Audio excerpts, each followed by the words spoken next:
On this week's very special episode of Sci-Fi Timelines, we're talking about a very, very important topic to me. We're talking about the Gamera films. I've actually been waiting for these films for quite a while because Gamera is a friend to all children. I brought a special guest with me today to help me watch and talk about the movies and figure out this timeline. I figured, why not go to the expert? So we're actually going to try and figure out if Gamera is not only a friend of the children, but if he's a friend to continuity. Let's find out. Our adventure begins back in 1965 with Gamera the Giant Monster. It was released in the US in 1966 as Gamera the Invincible. It starts off with a nuclear missile that unleashes Gamera from under the ice, and he's pretty much a giant turtle who breathes fire. And then this newspaper flashes us the date, so we get the beginning of our timeline in 1965. But hey, what's this burning flying object? We'll get back to that. So when Gamera saves this little boy, he thinks he's a good guy, and I mean, so do we, kinda. He did save that little kid. They try to destroy him, but he's pretty much invulnerable, but has the problem all turtles have when he gets knocked on his back. However, we get to see his other ability, which is rockets that spin him around to make him fly because he was the burning flying object we saw earlier. The big guy then goes on a massive rampage, killing tons of people, so I guess so much for that whole good guy thing. I mean, he straight up burns these people alive. And after every attempt to destroy him fails, they trap him in a rocket and shoot him into space, although since he can destroy whole buildings and fly, I'm not sure why he doesn't just smash out of the rocket and escape. But anyway, the big turtle reappeared 1 year later in 1966 with Gamera vs. Barugon. The opening tells us that the rocket containing Gamera crashed into a meteor and he escapes. Meanwhile, a mysterious opal turns out to be an egg, which hatches into Barugon, a giant lizard monster. This guy has a freaking rainbow ray that destroys things, which attracts Gamera, so they fight, but Barugon also has a freeze ray. It's not a death ray or an ice beam. That's all Johnny Snow. Things get violent and Barugon bleeds purple, and finally Gamera straight up drowns his opponent, which is pretty hardcore, and then he flies off.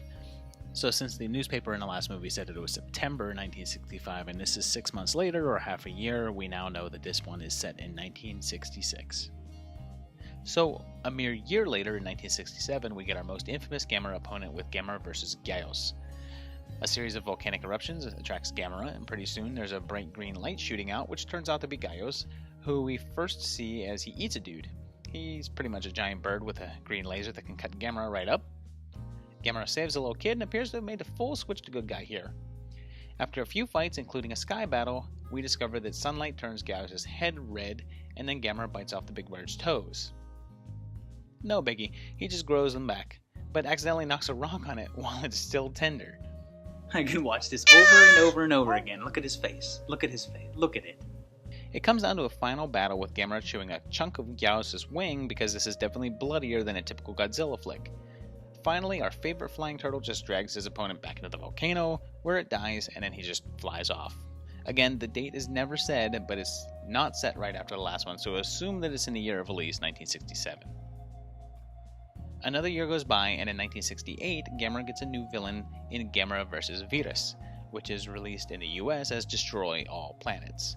It starts off with Gamera facing off against an alien ship, and when the aliens explore his past, they say that in 1967, Gamera fought Barugon, which isn't possible since the first took place in 65, and the fight with Barugon was set 6 months later. Since their flashback mixes footage from all three previous movies, let's assume that the aliens got the monsters' name confused and they were talking about Gyos because that film was set in 1967 and we'll set this one in 1968. This line of dialogue was only added into the American dub, so the whole date issue only exists there. So anyway, the aliens take control of Gamera, but these kids here save the day, and the alien leader is revealed to be this squid-looking thing called Virus.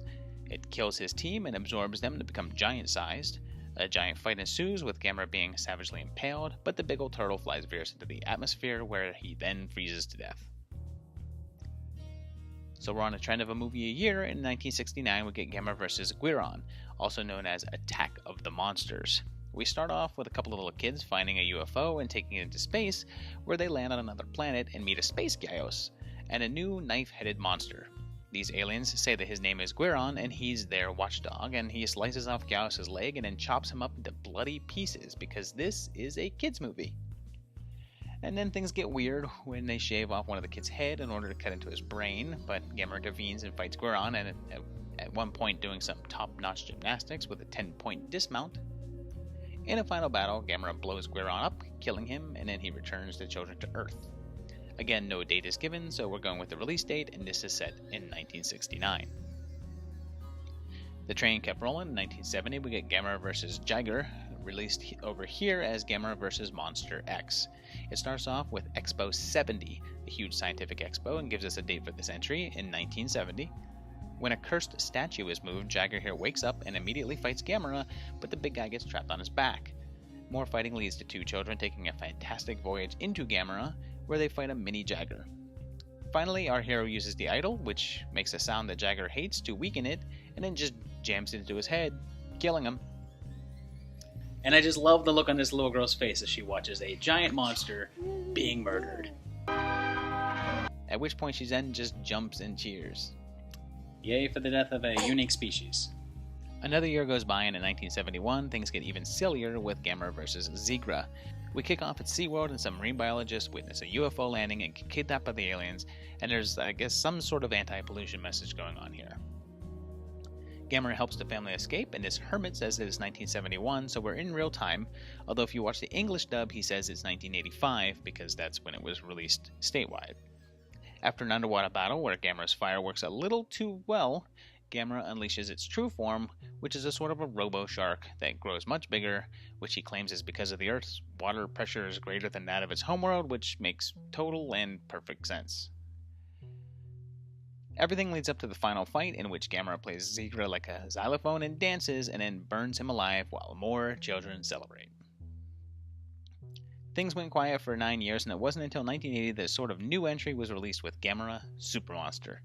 It's barely a movie, with the opening consisting of drawings and stock footage, and then there's superheroes who are aliens, I guess, and they rebel, and the evil alien summons all of Godzilla's former opponents, and they fight, and the fights look really familiar, and that's because all of the fight scenes are just stock footage from the previous movies.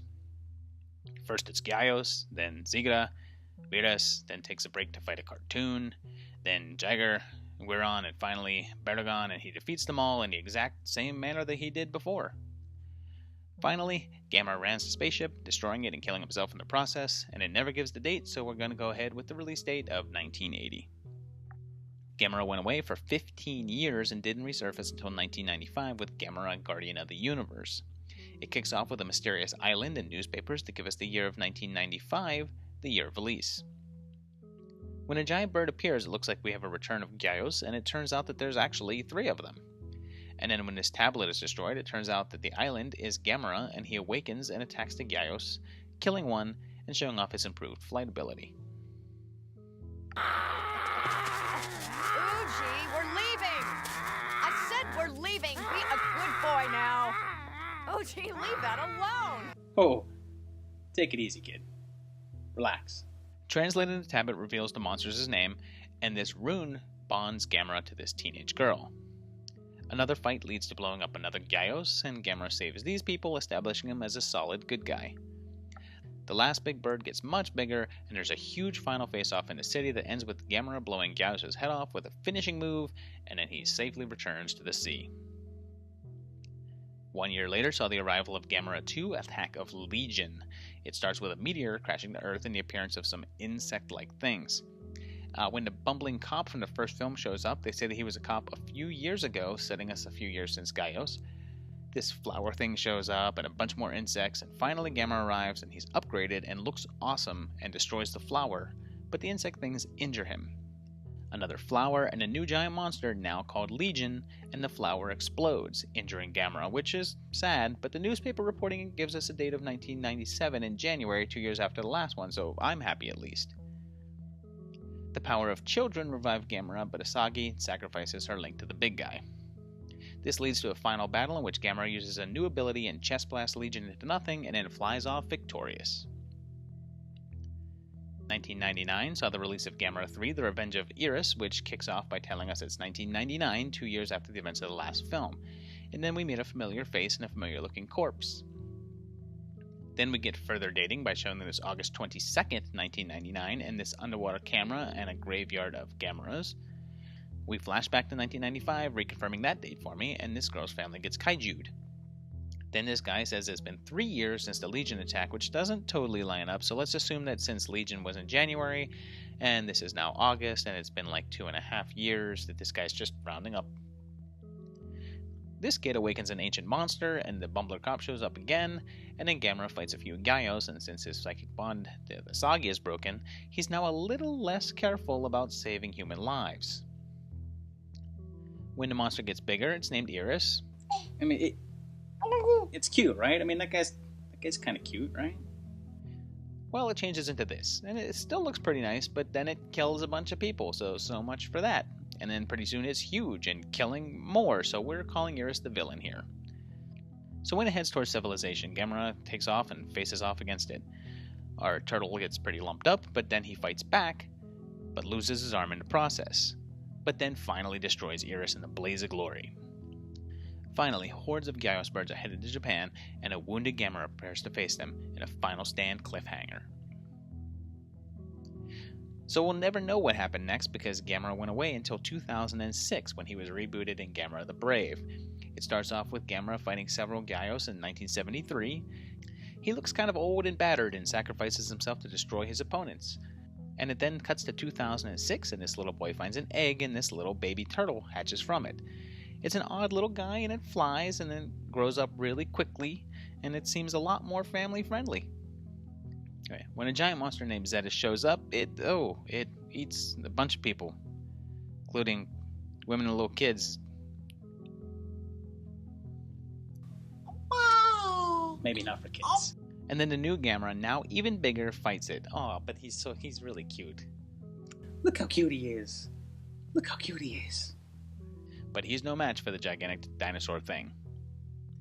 After he grows even bigger, he does get a rematch, and he finally blasts at us with his fireball, which destroys it, and then he flies away. There were no follow-ups to that one, but in 2015, a proof-of-concept trailer showed up that featured swarms of Gaios and a new Gamera, but so far, nothing further has been announced, so who knows when or if we'll see more.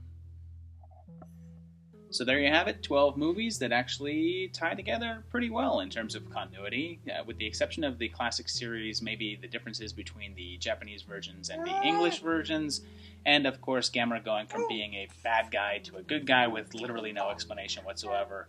The continuity in the new 1990 series actually holds up really, really well and is a particular favorite of mine in terms of giant monster movies.